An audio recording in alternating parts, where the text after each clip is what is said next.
Bom dia, gente. Mais um dia juntos com o nosso Deus. Terceiro dia. Já estamos na metade. Ainda estamos vivos, acordados.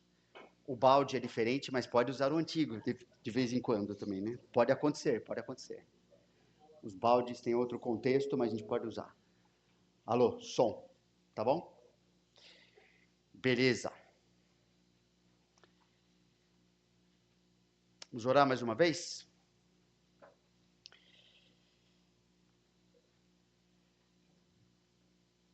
Senhor Deus, agradecemos que a gente pode estar aqui na Tua presença, agradecemos pela vida de todo mundo que chegou, está dedicando seu tempo, sua vida, para aprender a andar mais com o Senhor,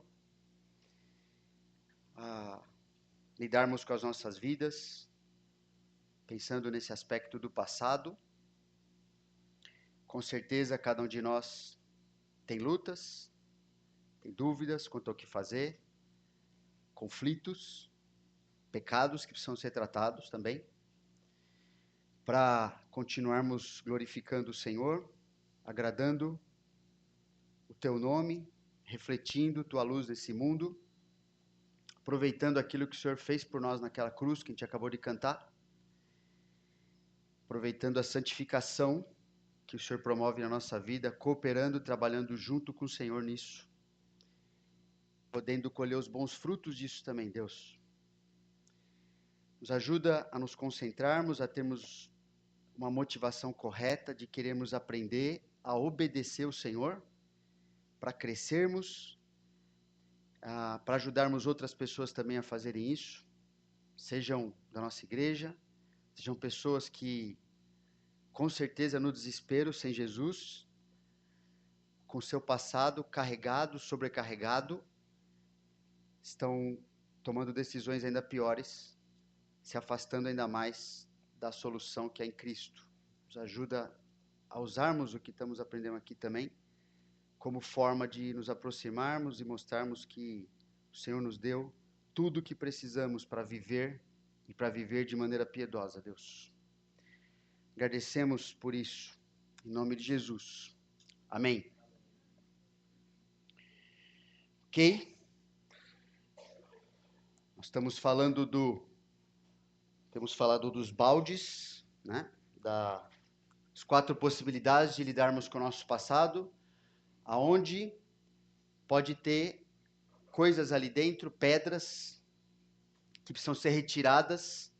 No balde 1, aquela... Deixa eu ver se tem alguma coisa projetada. Aí. Maneira de organizar nosso passado. No balde 1, situações em que pecaram contra você, eventos, né, do passado em que pecaram contra você, ou por viver nesse mundo amaldiçoado pelo pecado, você sofreu coisas muito ruins na sua vida, às vezes mais difíceis, às vezes muito profundas, abusos, coisas que você costuma lembrar sempre, mas você não teve nada de errado nem naquilo que você causou, nem naquilo que você reagiu. Então você reagiu bem, apesar do mal sofrido. Vimos em José o exemplo disso. No balde 2, também pecaram contra você. Você não causou inicialmente aquele mal, mas você reagiu mal. Você teve uma reação ruim àquilo que você sofreu. E por cima, né, vimos a vida de Noemi em relação a isso. No balde 3, onde aquilo que aconteceu não teria acontecido se você não tivesse pecado. Você causou algo ali naquela situação. Você criou uma situação por causa da desobediência a Deus, mas você reagiu bem. Você tratou daquilo rapidamente, não permitiu que o pecado virasse coisa pior ainda. E no balde 4, isso foi exemplo, foi na vida de Pedro.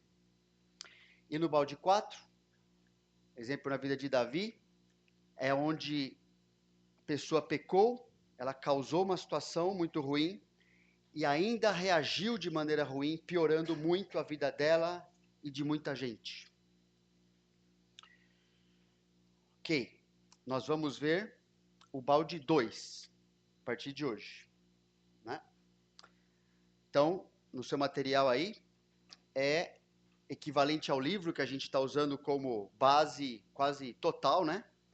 O capítulo 8, análise humilde, compreendendo o balde 2. Então, a gente viu princípios que nos ajudam a lidar com os pecados cometidos por outros, nos trouxeram sofrimento, tribulações que não foram causadas por nós, ok? Mas a gente vai ver agora princípios desse balde 2, em que, apesar de não ser o causador do mal inicial, nós reagimos ao pecado que cometeram contra nós. Então nós temos uma responsabilidade.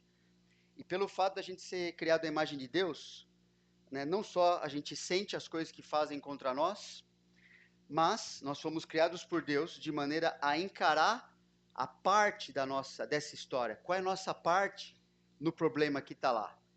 Se eu tive uma reação ruim, eu tenho que tratar disso, senão a situação não vai ser resolvida. Não adianta achar, bom, foi a pessoa que causou primeiro, ela que fez primeiro. É verdade, nessa situação sim, mas o que eu fiz com isso? E é esse aspecto que compõe, né, que colocou no meu balde coisas ali erradas que eu preciso tirar.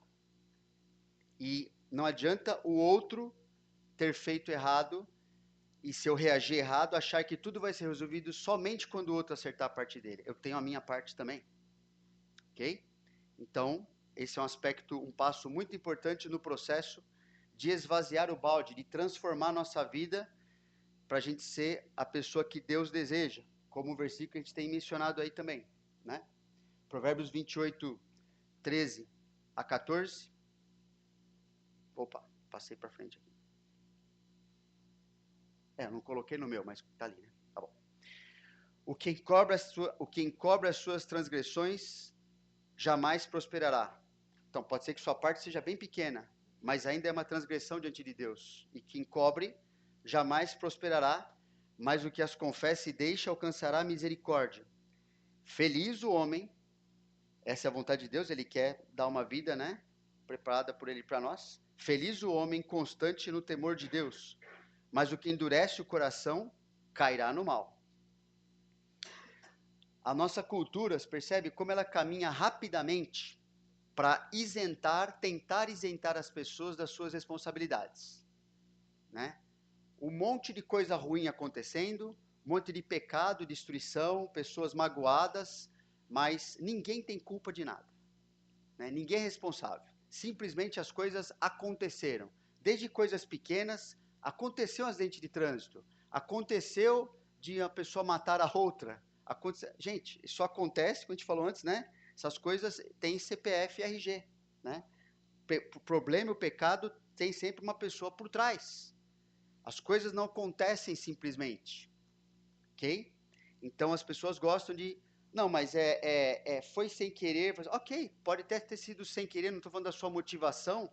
O fato é que Deus tratou na Bíblia, se você ver no Antigo Testamento, o pecado sem querer exigia o sacrifício de um animal inocente também. E o pecado por querer exigia a morte do pecador. Então, Deus sabe que pode até ser, puxa, foi um acidente, foi uma coisa só, que foi um mal que aconteceu. Deus enxerga como algo que não devia ter acontecido, seja porque alguém começou o mal, seja porque eu reagi ao mal. Então eu preciso tratar isso. Eu sou responsável pela minha parte. Isso é uma luta comum no nosso coração, né? A gente acha assim, bom, se eu puder me convencer e até convencer outras pessoas que elas têm mais culpa do que eu, deixa o negócio rolar. Deus não deixa o negócio rolar, e por isso a gente tem muitas vezes um passado acumulado de pecado, de problema, não sabe porque a vida não está andando como devia, mas o motivo tem a ver com isso aqui, né? Também tem a ver com isso aqui, com essas coisas no balde 2 que não foram tratadas de maneira bíblica, e precisam ser. Então, justificar o comportamento, né? Como se a gente fosse obrigado, né? É meio um subproduto do evolucionismo. A gente não acredita nisso, mas na prática, muitas vezes, assim, como se a gente fosse o animalzinho a agir por instinto. Se me bater, eu bato. Se me xingou, eu xingo. Bicho é assim, pessoa não, certo? A gente não vive por instinto, a gente vive por escolhas. Nós decidimos o que fazer quando sofremos o mal da parte de qualquer pessoa, em qualquer situação, ou mesmo o mal que acontece. O que eu vou fazer com isso é uma decisão que eu sou absolutamente responsável daí para frente. O que eu faço com o que aconteceu? E nós, como filhos e filhas de Deus, a gente pode demonstrar liberdade e segurança por termos sido criados à imagem do nosso Deus, né? Reconhecermos a verdade sobre o nosso passado. Pensa bem, qual louvor que a gente cantou aqui hoje, ou nesses dias, ou que a gente todo domingo se reúne e a gente fala para Deus que nossos pecados estão todos perdoados. Faltou alguma coisa para o Senhor Jesus lidar na nossa vida? Se nossos pecados estão todos perdoados diante do único juiz que deveria estar, porque eu não reconheço as coisas na minha vida para manter comunhão com Deus, com as pessoas e continuar crescendo. Percebe? Quando eu não quero, eu fico resistindo a fazer isso, eu estou agindo como descrente. Parece que eu não acredito que realmente essas coisas estão liquidadas por Jesus. Por isso que eu posso acertar as coisas. Se eu não tivesse dentro da salvação que Deus nos deu, não tivesse sido perdoado, bom, eu não entenderia nada do que aconteceu, continuaria me justificando, eu não reconheceria nada, eu não teria entendimento bíblico nenhum, segundo, 1 Coríntios 2 fala disso, eu não entenderia nada de maneira espiritual, nada da perspectiva da cosmovisão de Deus, mas eu tenho em Cristo Jesus, a gente adquiriu, recebeu, né, de graça, entendimento espiritual para analisar as coisas à luz da palavra, analisar a minha vida à luz da palavra, as situações, o que as pessoas fazem, o que eu devo fazer, porque eu sou salvo. Então, se eu sou salvo, eu tenho que agir como salvo, reconhecendo as coisas, acertando, querendo cooperar com a obra de santificação progressiva que Deus está fazendo na minha vida e você na sua vida. Resistir a isso é viver na prática como um descrente, tentando se esconder no jardim do Éden, tentando ali, mas não fui eu, mas não foi aquela, foi o outro, foi, ok, foi mesmo. E o que você fez com isso que precisa reconhecer, não é? A gente é livre para pedir perdão, para acertar as coisas, para reconhecer, eu fiz a minha parte, e Deus já me perdoou, então eu posso seguir em frente. Vamos ver algumas coisas muito importantes, ou rever pelo menos, né? Coisas que a gente já sabe, mas vamos em frente. Então, naquilo que ocorreu, um evento do passado, né? A gente já viu essa questão ontem, né? Do passado, a questão, ainda estamos na coluna do passado inocente, né? Do seu passado inocente. Quando você reagiu bem, implica sofrimento autêntico, já vimos isso, né? Você reagiu bem, não teve nada de errado que você fez, nem reagiu errado. E hoje passado inocente, quando você reagiu mal, requer uma análise humilde. E o que nos impede disso, basicamente, é orgulho mesmo, né? Análise humilde. Vamos entender e poder aprender como praticar isso aí, né? Então, o primeiro ponto é cuidado com a memória seletiva. Porque quando a gente sofre alguma coisa, quando alguém nos machuca, a gente é ofendido, acontece um conflito com alguma pessoa, a gente parece que aciona um mecanismo da memória seletiva. O que significa isso? É aquela parte, né, que a gente gosta de desenvolver, aquela habilidade, muitas vezes, de não admitir as falhas que eu sou responsável, as minhas falhas do passado. A situação, às vezes, ela é muito complicada, muito difícil, houve, às vezes, um mal muito sério que aconteceu, aquilo realmente é o principal. E parece que é só aquilo que importa. Por quê? Porque eu tenho uma memória seletiva, né? A gente é muito mais hábil em lembrar dos abusos dos outros e minimizar ou esquecer o modo como nós pecamos nas nossas respostas àquilo que aconteceu. Então, se o passado da pessoa for pior que o meu, ok, Jesus falou para a gente, inclusive, ter condições de ajudar essa pessoa. Se ela fez o problema principal, o pecado principal é culpa dela, ok? Deus fala, ó, tudo bem. A questão é que Mateus 7 nos ensina que até mesmo para eu poder enxergar a coisa da maneira certa e poder ajudar essa pessoa de maneira certa, eu sou obrigado, a menos que eu queira ser hipócrita, então eu sou obrigado a verificar como está o meu coração, como que eu agi como resposta àquilo, pelo menos, porque Jesus falou, porque vês tu o argueiro no olho do teu irmão, porém não reparas na trave que está no teu próprio? Então, a razão do seu lado, né, da história ser a trave, é porque você nunca poderá enxergar de maneira clara o suficiente para poder ajudar a pessoa a lidar com o pecado dela, até que você tenha lidado com o seu pecado, com sua parte na história, mesmo que seja 1%, mas é a sua parte, e se você não fizer isso, você não tem condições, Jesus falou, nem começa, você não tem condições de ajudar a pessoa a ver o pecado dela, porque você já vai entrar na conversa errado, a tua motivação vai estar errada, o jeito de fazer vai estar errado, e vai dar tudo errado, porque o teu foco não está no que Deus queria, porque você nem verificou na sua vida qual era a sua parte. Já percebeu quando você vai para um conflito e já fez esse exercício antes? Conflito com uma pessoa, uma situação difícil? Já fez esse exercício antes? Como você normalmente chega pedindo já perdão da sua parte? E o que faz com a conversa no começo?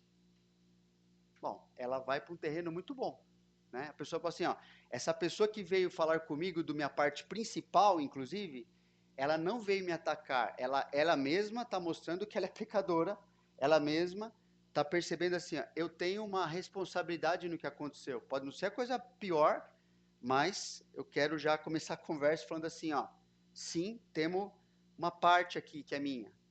Agora, isso faz com que a coisa faça do jeito que acontece que Jesus falou, né? Aí tem como resolver. Mas sem isso, sem ficar esperando assim, ó, não vou lidar com nada da minha vida, esperar a pessoa fazer, bom, é meio absurdo, na verdade, porque muitas vezes, quando a pessoa fez o pecado principal numa situação, normalmente ela não veio atrás de você, bom, se ela cometeu algo mais grave, normalmente ela está mais cega, porque ela fez algo pior. Então, você vai ficar esperando ela vir até você, porque ela fez o pior, normalmente, ou pode acontecer de ela nunca vir. E você que vai ficar com o seu passado comprometido diante de Deus, porque você não resolveu a sua parte. Entende? Tá entendendo? Tá percebendo como isso é muito importante, né? A gente é o que está na Bíblia, graças a Deus. Mas também, graças a Deus, a gente tem que viver desse jeito para dar certo a nossa vida. Então, a importância da análise humilde. Pense em 6 perguntas sobre como você reagiu ao tratamento pecaminoso que alguém dispensou a você. Você pagou o mal com o mal? Você desenvolveu amargura em relação a Deus? Como o Senhor deixou isso acontecer comigo. Você desenvolveu uma visão não bíblica das pessoas? Já pensou alguma vez assim, aquela tipo assim, mas como é que pode tal pessoa ter feito isso? O que isso é verdade também, quando a gente peca? Percebe, né? Aquela história que o Bill ensina, né? Um dedo, né? 3 para você. Como é que pode você, que é tão espiritual, não lidar nem com a sua parte? Como é que pode, né?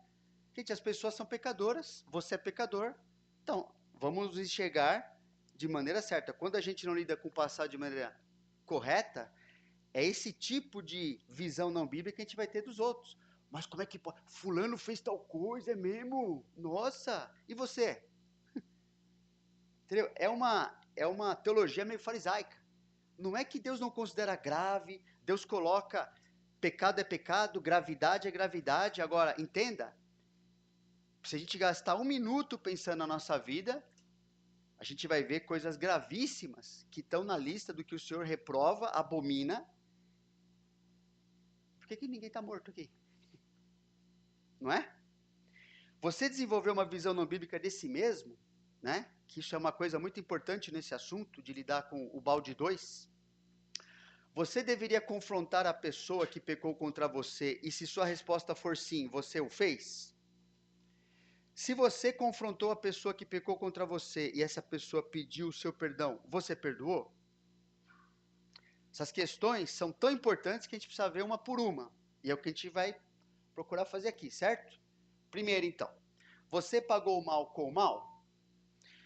O texto base que vamos ver para essas coisas aqui é Romanos 12. Romanos 12, 17 a 21. Escrito para cristãos, não é? Cristãos ali do capítulo 12 de Romanos para frente, como é que o cristão, como é que aquele que foi alcançado pelo evangelho deve viver, como é que ele tem o privilégio, a liberdade de viver. Então, Romanos 12, e mostra ali conflitos dentro da igreja, por causa do orgulho das pessoas, a falta de amor, que ainda precisa ser aprendido. O amor de Jesus está no nosso coração, não foi derramado de maneira abundante no meu coração, mas quanto eu vivo assim, aí são minhas decisões, né? Aí é aquela escolha de viver na carne ou de viver no espírito, é a decisão de quero agradar a Deus, quero agradar o Maurício. Então, assim, Romanos 12 está ali escrito para crentes, para pessoas que tinham o poder de viver como Deus queria e tinham conflitos também, pecadores reunidos, né? É outra visão estranha, né? Dentro da igreja as pessoas agem às vezes como se estivessem no paraíso. Gente, o paraíso foi perdido, inclusive, por causa do pecado. Então, na igreja formada de pecadores, tem uma visão assim, nossa, se fulano fez algo contra mim, então vou embora. Se aconteceu tal coisa, então nunca mais fala com essa pessoa. Bom, então fica no mundo, porque na igreja não é assim, né? Você foi tirado do mundo, porque no mundo era assim que reagia, só tinha isso para fazer, né?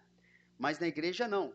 A igreja são pecadores, pecando inclusive uns contra os outros, né? Senão as cartas do Novo Testamento não teriam sido escritas, inclusive. Ali é carta escrevendo para lidar com todo tipo de situação, e mais o Antigo Testamento inteiro, para a gente viver junto, ser treinado a viver no céu. Lá não vai ter pecado, né? Mas aqui, não é só lá, né? Aqui Deus quer que a gente glorifique, vivendo assim, ó.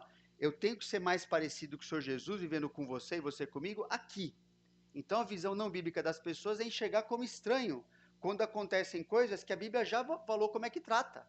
Deus já previu isso, que precisaria de tratamento em um monte, em todas as áreas da nossa vida. Não é estranho para Deus. Se é estranho para você, é porque você tem uma ética acima da de Deus. Então você é muito mais orgulhoso do que você imagina.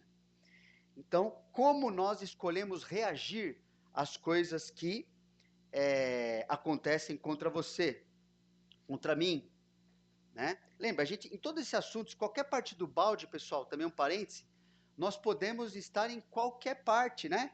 Podemos ser o causador daquilo na vida dos outros, então não fica tão concentrado ou somente, assim, não, é aqui como eu reagi, lembra? Em todo tipo, eu tenho certeza, na minha vida, em todo tipo de situação, já tive em qualquer parte do balde, dentro, fora, já chutei o balde, já fiz um monte de coisa. Então, assim, um monte de situações que acontecem na nossa vida e a gente agiu errado ou reagiu errado ou está lidando de maneira errada com aquilo lá, estamos mal por causa disso, então vamos, assim, estamos todos no mesmo barco e Jesus está no barco, ainda bem, graças a Deus, senão afundava esse negócio, né? Então, como nós escolhemos reagir, Romanos 12 vai nos ajudar nisso.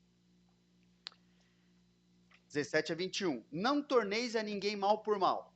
Esforçai-vos por fazer o bem perante todos os homens. Se possível, quanto depender de vós, tende paz com todos os homens. Não vos vingueis a vós mesmos, amados, mas dai lugar à ira, porque está escrito: a mim me pertence a vingança. Eu é que retribuirei, diz o Senhor. Pelo contrário, se o teu inimigo tiver fome, dá-lhe de comer. Se tiver sede, dá-lhe de beber, porque fazendo isso, amontoarás brasas vivas sobre a sua cabeça. Não te deixes vencer do mal, mas vence o mal com o bem. Então, o primeiro aspecto que a gente está vendo, pagar o mal com o mal. Pagar o mal com o mal é sempre errado. Ponto final. A ordem, não torneis a ninguém mal com o mal, nos desqualifica para dar qualquer desculpa, qualquer transferência de culpa, qualquer tentativa de minimizar nossas reações, né? Então a gente ouve bastante sobre isso. Pagar mal com mal é mal. É isso. Não faça. Está errado, é pecado. Buscar vingança desagrada a Deus. Então, nossa inclinação natural é agir como justiceiro celeste, né? Super-herói. Eu sou o justiceiro celestial. Eu não fico com raiva. Eu só dou o troco, tá certo? Não estou com raiva. Só não olho mais para a pessoa. Eu estou andando com Deus, mas não quero ver a pessoa nem pintada de ouro. Então, eu sou o justiceiro celestial. É bom virar meme, né? Legal, né? Então, assim, a ordem é clara. Não vos vingueis a vós mesmos. Olha lá, hein, Milena, você gosta de fazer isso, hein? A irmã... Olha, mas você é obediente às ordens do pastor, que obediente que ela é. Já é uma ovelha. Ela está seguindo a instrução. Que coisa. A ordem é, não vos vingueis a vós mesmos.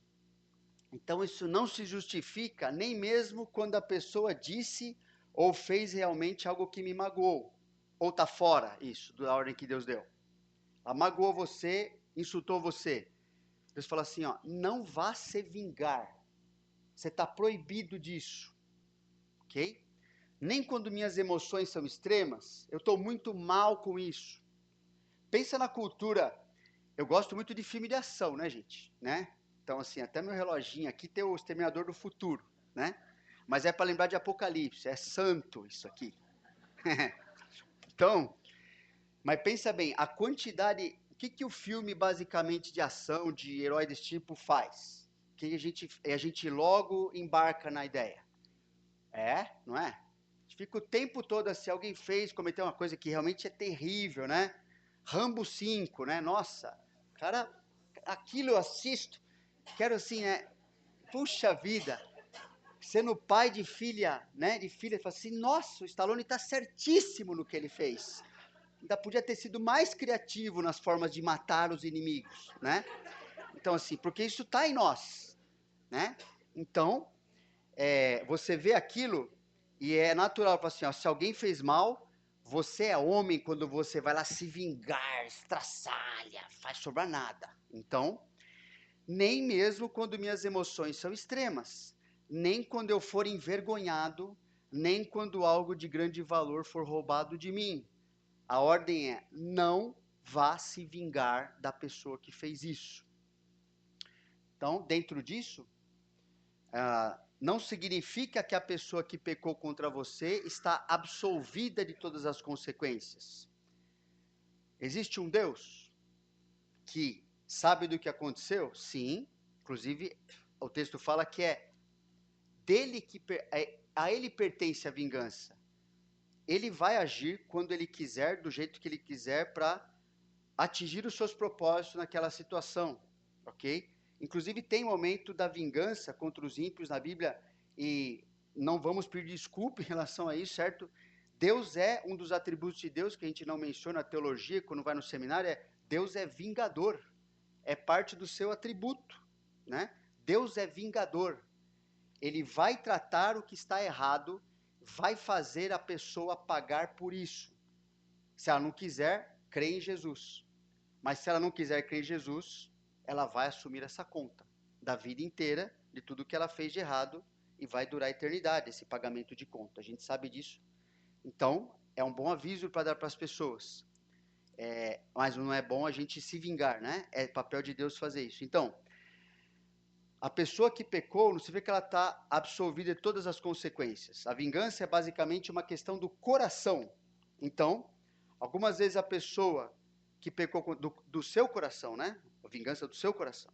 Algumas vezes a pessoa que pecou contra você deve ser levada a encarar as consequências. Por exemplo, em caso de violência física, ou em caso de violência sexual, a pessoa violentada pode ter que denunciar a violência à igreja, às autoridades civis ou a ambas. Então isso não está errado. Deus colocou esse recurso na Bíblia também para ser usado. Então, às vezes, mas eu vou estar me vingando? A questão, está no teu material, a questão chave é, o que me motiva a denunciar essa violência? Eu quero agradar a Deus, quero resolver uma situação que precisa, não vou deixar um criminoso solto por aí. Deus não quer isso. Ou o desejo de fazer a pessoa sofrer e pagar o preço, agora eu quero punir essa pessoa. E assim, lembra, não é bom ser muito rápido em responder essa pergunta que está motivando o seu coração. Principalmente se você é a parte ofendida, é rápido ir para o primeiro, claro, eu quero agradar a Deus. Pensa bem, tem que gastar um tempo refletindo bem, porque o nosso coração, enganoso como ele é fácil eu acreditar muito rapidamente que meu desejo é santo de fazer aquela denúncia, ok? E muitas vezes não é. Pode ser que eu tenha que fazer, mas eu preciso pensar se aquilo está sendo motivado por desejo de vingança. E se for, eu tenho que tratar do meu coração. E aí sim eu posso ver diante de Deus qual é o próximo passo que eu tenho que dar. Então, pagar o mal com o mal sempre é errado, buscar a vingança desagrada a Deus e isso, né? Coloquei aqui. Estou perdido aqui, né? Voltei, obrigado. Isso não significa que nós precisamos ter sempre paz com todas as pessoas. Não precisamos ter paz com todas as pessoas? Paulo fez a declaração equilibrada, né, que elimina mal entendido e aplicação errada. Se possível, então existe a possibilidade de, às vezes não dá. Quanto a depender de vós, tende paz com todos os homens. Às vezes não tem quando, porque quando é quando? É sempre, né?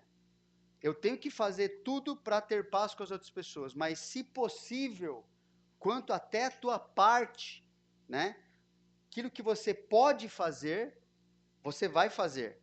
Mas às vezes não vai acontecer a paz contra a pessoa, porque mesmo você ter cumprido toda a sua responsabilidade naquela questão, você examinou sua vida, você examinou suas motivações, você percebeu se tinha coisa para acertar e você realmente acertou diante de Deus, e agora você foi lá, acertou diante da pessoa, e aquela pessoa, mesmo você tendo feito toda a sua parte, ela não quer ter paz com você.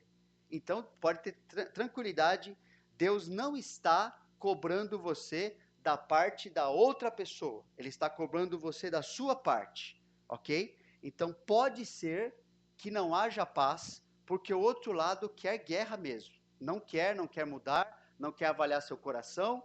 Então, a pessoa está obstinada naquilo e você não tem nada a ver com isso, ok? Isso é muitas vezes o que acontece, por exemplo, na igreja, num caso de disciplina. Você fez tudo o que precisava ser feito, você foi atrás, você foi 200 vezes atrás, a pessoa fala assim, ó, eu não quero, né? Já aconteceu o caso de conversar com pessoas e falar assim, ó, pastor, eu estou entendendo o que você está falando, que isso é errado, que isso é mal, eu estou entendendo sobre as consequências, eu estou entendendo que minha vida pode virar um inferno, e a pessoa falou sério, com essas palavras assim, ó, mas é isso que eu quero. Tá bom, que pena, mas é isso.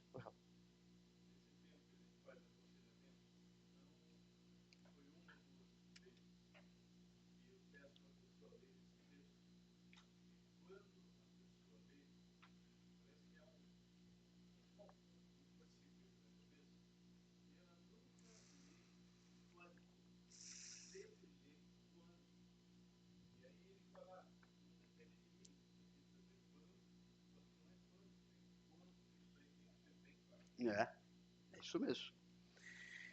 Ok. Outro ponto. Você deve tentar vencer o mal com as boas ações. Fazer o bem para as pessoas que fizeram mal com você. A palavra grega aqui, vencer, né, de Romanos 12, vença o mal, uma ordem, ok? É um termo militar que significa ser vitorioso. Vitorioso, você conquistar algo por um certo meio.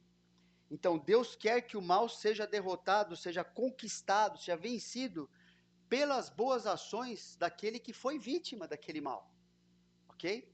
É uma ordem. Você foi prejudicado, você está tratando o seu coração diante de Deus, você está tratando a sua parte, talvez pode, né? Que você reagiu mal com a pessoa, você teve uma reação ruim, e além disso, parte disso, você deve vencer o mal agora com o bem. Você vai fazer o bem para essa pessoa. Ache formas de abençoar essa pessoa, de mostrar para assim, ó, olha, não só eu vim aqui tratar da minha parte, mas eu quero demonstrar que eu quero o seu bem. Vamos andar junto. Vamos continuar seguindo em frente. Vamos aproveitar essa situação para aplicar princípios bíblicos que tem a ver com ela e a gente continuar seguindo em conhecer o Senhor, né? Então, a maioria de nós, não reage com bondade quando as pessoas nos tratam mal, porque tais ideias são estranhas no nosso modo natural de pensar, não é? É estranho. Poxa, eu fiz o mal, eu estava na minha, né? Eu estava quieto lá na minha, aí a pessoa veio e fez o mal contra mim, eu reagi errado, mas ela fez o mal contra mim, eu reagi errado, mas ela fez o mal contra mim, não é? Então, assim, acho que eu não tenho mais o que fazer. Fui lá pedir perdão, assim, perdão, saiu. Então, a gente não acha normal fazer isso, de depois assim, ó, eu ainda tenho que tratar a pessoa bem, ainda tenho que buscar o bem dela de algum jeito, né? Tem. Deus está falando, você precisa vencer o mal com o bem, ok? A gente vive numa cultura que rapidamente premia o que a gente acabou de falar, a alegria da vingança, né? Está resolvido quando você acabou com a pessoa. Deus fala, não. Está resolvido quando você venceu o mal. Você foi usado por Deus para pacificar, para vencer o mal, para trazer aquela pessoa agora está mais em comunhão com você do que antes daquilo ter acontecido. Isso é tão estranho que a gente pode estar agora, será isso? Não acontece. Mas acontece a gente seguir o princípio bíblico, obedecer a Deus. Isso é difícil. Não é difícil? Ou é fácil? Fácil demais, né? Coração perdoador, equilibrado nisso. Justamente porque é difícil, é uma grande oportunidade de beneficiar-se do poder do que a gente viu ontem, né? O evangelho sustentador. Você voltar para os princípios, a gente não vai fazer isso agora, mas se você voltar para os princípios ali da lição de ontem, do evangelho que sustenta, que Jesus fez por nós, ele morreu por nós, o sepulcro está vazio, ele ressuscitou, nos deu uma nova vida, capaz de viver com o poder que ele tem, dessa forma, para ele voltará. Se te voltar para aqueles princípios, você vai ver que acontece uma coisa ruim, eu reagi ruim, de maneira errada, mas agora eu tenho uma oportunidade de beneficiar por causa do Evangelho. Então, os 11 primeiros capítulos de Romanos, né, explicam que, por causa da obra completa de Cristo na cruz, foi possível para nós sermos perdoados dos nossos pecados e unidos à morte de Jesus, ao sepultamento de Jesus e à ressurreição de Jesus. E agora, porque você está em Cristo, você tem o poder de fazer o que era difícil, o que é difícil, né? Antes você tinha poder de fazer o quê? Antes de conhecer Jesus? Poder de fazer tudo o que não presta. A nossa natureza pecaminosa só fazia a gente fazer o que não interessava, não prestava, é tudo ruim. Agora você tem duas. Você tem o poder de fazer o que não presta, que vai levar você cada vez para uma vida miserável, mas você tem o poder de fazer o que presta. Você tem o poder de fazer o que Deus quer. Você tem o poder de viver como Cristo viveu. Tem o poder de andar como Ele andou. E é isso que Ele está nos incentivando e nos dando poder.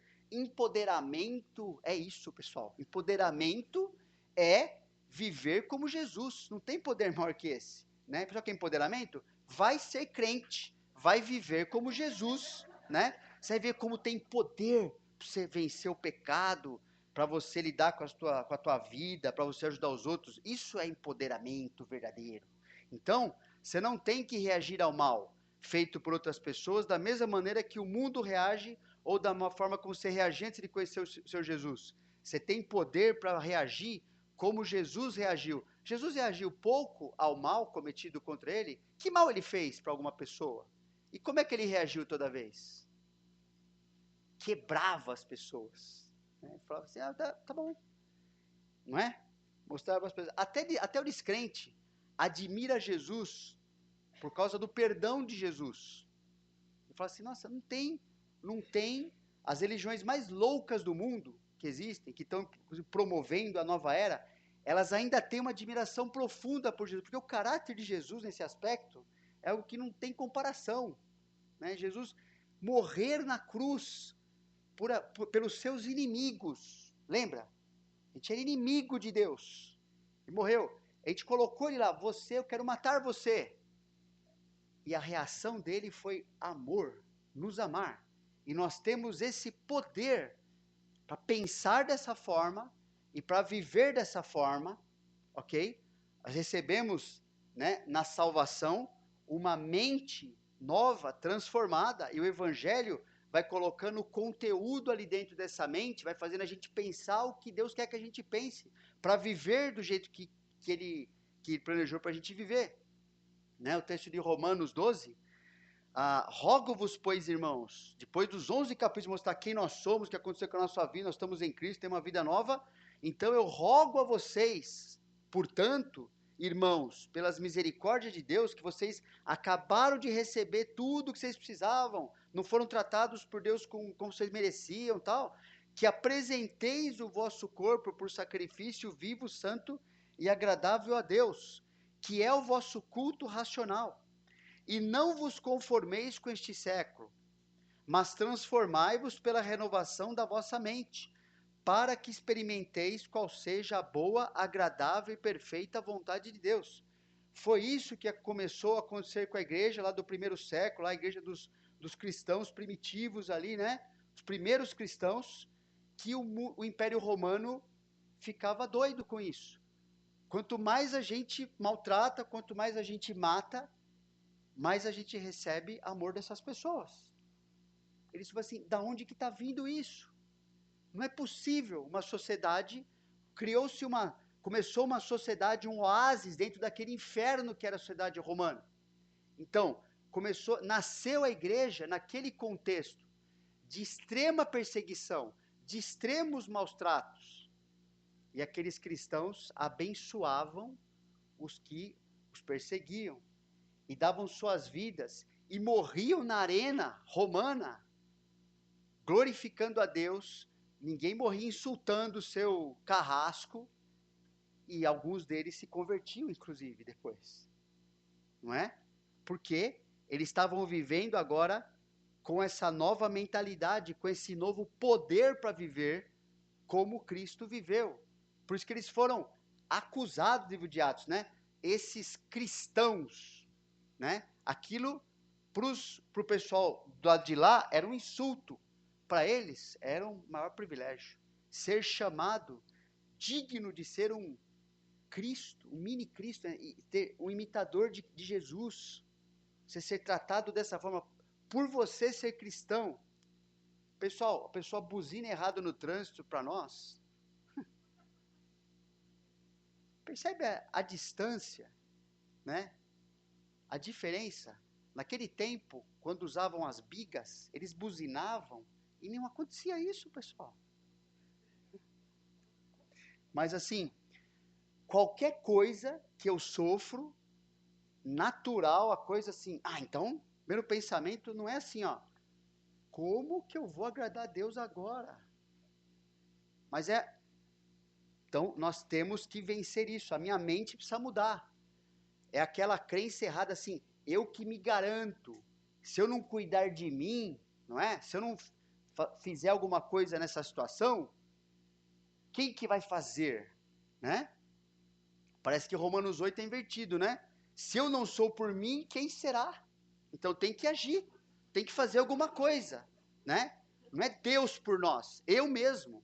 Eu me acostumei a viver assim, eu dando meus pulos, me garanto aqui nessa situação, sei lidar com a situação do meu jeito, pá, pá, pá. Então, assim, funcionou, as pessoas me respeitam por causa disso, e a pessoa acredita nessa besteira mesmo, nesse ídolo. Acredita que ela viver assim tá certo, Deus aprova. Não, depois eu peço perdão. Que isso? É doido. Pode ser que você nem chegue a pedir perdão, né? Então, não é para reagir assim. Você entender assim, ó, o cristão precisa entender assim, ó, nós fomos escolhidos, o texto de Romanos fala, como ovelhas, não como lobos. Nós somos ovelhas para o matadouro. É assim que Deus nos enxerga. E o pastor vai cuidar das ovelhas. Agora, de lobo ele não vai cuidar. Ele cuida de ovelha. Então, se viver como lobo, vai receber a consequência de lobo. Se viver como ovelha, você está garantido por Jesus. Então, é uma escolha que a gente tem que ter. A gente tem a mentalidade certa agora em Cristo e temos o poder em Cristo de viver assim. Outro ponto, número 2, dentro desse, você desenvolveu amargura em relação a Deus? Isso é um antes aqui, eu vou passar. Tá bom, obrigado. Amargura é ira internalizada, certo? Uma ira não tratada, deixada ela cozinhando, vira amargura no final. Geralmente isso acontece por causa de uma reação inapropriada em relação ao evento do passado. Então, como a gente viu antes, a história de Noemi mostra que a sua amargura foi resultado da sua reação pecaminosa ao sofrimento. O sofrimento dela era verdadeiro. Ela não tinha culpa de ter passado o que ela passou, mas ela tinha culpa de reagir como ela reagiu. É assim que Deus enxerga. Então, Noemi sofreu grandemente como resultado de viver em um mundo amaldiçoado pelo pecado, certo? Nos dias em que julgavam os juízes, houve fome na terra, e um homem de Belém de Judá saiu a habitar na terra de Moabe, com sua mulher e seus 2 filhos. Este homem se chamava Elimeleque e sua mulher Noemi. Os filhos se chamavam Malom e Quilion, efrateus de Belém de Judá. Vieram à terra de Moabe e ficaram ali. Morreu Elimeleque, marido de Noemi, e ficou ela com seus 2 filhos, os quais casaram com mulheres moabitas. Era o nome de uma Orfa e o nome da outra Ruth. E ficaram ali quase 10 anos. Morreram também ambos, Malom e Quilion, ficando assim a mulher desamparada de seus 2 filhos e de seu marido.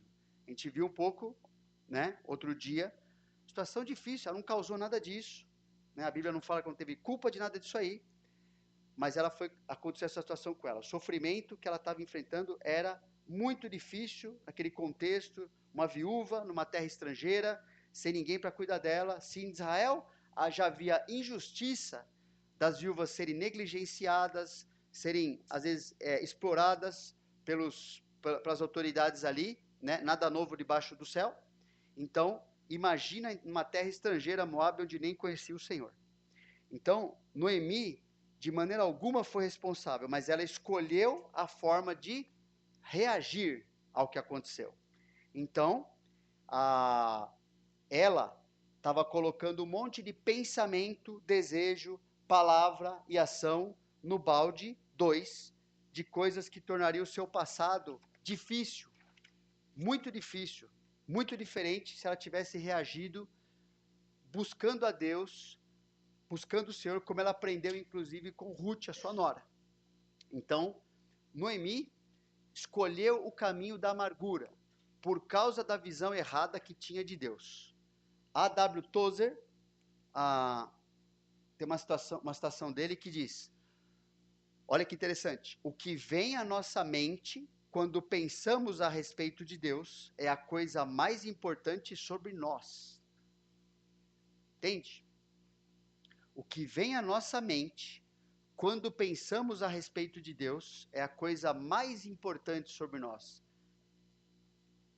É o que eu penso a meu respeito, quanto que eu sou importante aos meus olhos, e Deus não. Não é? Em que nível de espiritualidade eu realmente me encontro? É aquela reação assim, aconteceu alguma coisa, o que eu penso de Deus? Né? Lembra a vida de Jó? Aconteceu muito pior. Qual era o primeiro pensamento dele quando a sua esposa falou, ó, amaldiçoa Deus aí morre? Qual o primeiro pensamento dele sobre Deus? Deus é bom. Não temos recebido todo o bem de Deus, porque que a gente não receberia o mal? Porque que é estranho isso aí. Essa vida está na mão de Deus, do jeito que a gente entende ou não entende, não interessa. Então, primeiro pensamento que vem diz muito a nosso respeito. Sobre Deus, né? A gente pensa sobre Deus. Quando Noemi e Ruth chegaram a Belém, as palavras de Noemi e as mulheres revelaram a condição de seu coração, não é? Então, porém, ela lhes dizia, não me chameis Noemi, chamai-me amarga, porque grande amargura me tem dado o Todo-Poderoso. Ditosa eu parti, porém o Senhor me fez voltar pobre. Por que, pois, me chamais Noemi? Visto que o Senhor se manifestou contra mim e o Todo-Poderoso me tem afligido. ela enxergava a vida dela como centro, né? Ela não tinha nem ideia do que Deus queria fazer com a situação, de como Deus queria fazê-la ter um relacionamento de influenciar a vida de Ruth, que na verdade foi acontecendo o contrário, né? A fidelidade de Ruth é impressionante, tendo pouquíssimo conhecimento a respeito de Deus. E a de Noemi é impressionante, do lado errado, tendo bastante conhecimento de Deus. Então, ela nem sabia que Deus queria torná-la alguém da linhagem do rei Davi, que na final é da linhagem do próprio Senhor Jesus, mas ela só via a sua vida como: eu sofri e Deus me prejudicou, e agora eu vou ficar sentada aqui, amuada na minha vida, e vou viver assim. O Senhor não cuidou de mim, o Senhor fez mal contra mim. E a vida aqui, para mim, enquanto isso não for resolvido do meu jeito, eu não vou para lugar nenhum aqui. Ele falou assim: você que está enchendo, o balde 2 está transbordando. Você encheu o seu balde 2 de pedra, ok? Você reagiu errado e está escolhendo viver assim, e o balde 2 está sendo pedra para fora. Número 3. Você desenvolveu uma visão não bíblica das pessoas? Então, Mateus 22, 37 a 40. Respondeu-lhe Jesus: amarás o Senhor teu Deus de todo o teu coração, de toda a tua alma e de todo o teu entendimento. Este é o grande e primeiro mandamento. O segundo semelhante a este é: amarás o teu próximo como a ti mesmo. Destes 2 mandamentos dependem toda a lei e os profetas. O que é mais fácil? Falar que ama a Deus ou amar a Deus ou as pessoas? O que é mais fácil? O que é mais fácil as pessoas acharem que nós fazemos? Vamos falar assim. É mais fácil as pessoas olharem para exemplo, chega alguém aqui que não nos conhece, vê o pessoal reunido, aprendendo a Bíblia, normalmente vai pressupor que ama a Deus, não vai? Mas, então, é mais difícil amar as pessoas. As pessoas, né, falam assim: Deus, eu te amo tanto. Por exemplo, cantar louvor a Deus é mais fácil, né? Agora, praticar o que a gente canta ali em relação aos outros, nossa, aí é outra história. Aí é difícil, né? Somos um, né, no amor de Jesus, não é? É verdade? É verdade. Hã? Dê um abraço ao seu irmão, né? Hã? Tem que mandar. Tem que falar, olha pro seu irmão, ele é lindo. Não, pera aí, irmão, também assim não.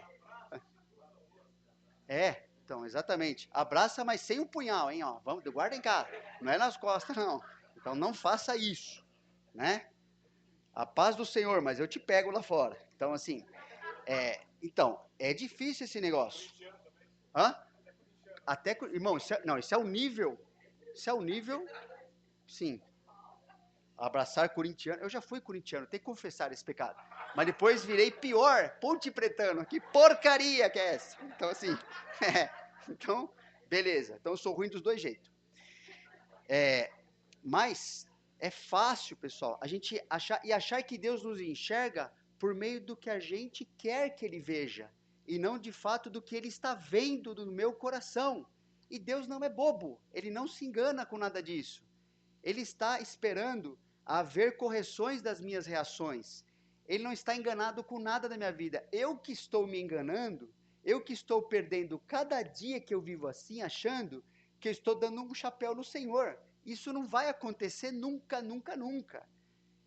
Criar a ilusão de que assim, sem tratar das minhas reações e viver passeando por aí como um crente espiritual, está perdendo a sua vida. Você está perdendo a sua vida. Quando chegar na presença do Senhor Jesus, vai perceber que você perdeu um monte de coisa que estava lá para você. Você fala assim, ó, eu preferi fingir que eu era um bom cristão, ao invés de ser um bom cristão, tratando da minha vida como Deus me mandou fazer. Então, isso não vai passar batido. Deus não deixa, percebe? Vê se na Bíblia tem algum versículo, alguma coisa que Deus fala assim, nossa, não vi, caramba, passou, nem vi. Procura lá, né? Deus não vai colocar o cristão, prestará conta de cada vida da sua vida, se viveu, né? A gente fala dos galardões, tem enfatizado isso na questão do livro de Apocalipse, agora assim, lê lá a questão em 1 Coríntios 4, de 1 a 5, Paulo fala, né? Não vou abrir agora lá, mas Paulo fala que a nossa vida será examinada, inclusive nas nossas motivações. Galardão, pessoal, não é fazer um monte. Se fosse fazer um monte de coisa, se fosse fazer mais coisa possível, né? Poxa, então realmente a pessoa dentro da igreja que ela é rica, ela com certeza vai ganhar mais galardão do que a que é pobre, por exemplo, né? Ela tem capacidade depois de fazer muito mais coisas, muitas vezes, ok? Mas Deus fala que vai nos avaliar não só o que a gente faz, mas por que a gente faz, com que intenção, e então Deus fala assim, vai ser revelado o motivo do nosso coração. Até isso vai aparecer. Por isso eu preciso obedecer a palavra, né? Amar o Senhor e amar o meu próximo como Deus quer que eu ame essa pessoa. E ele me manda, ele me fala como, tem o como na Bíblia. Coríntios 13 está lá, outros trechos estão lá, né? Intervalo, né? Depois te continuo isso aqui. Tá bom, obrigado.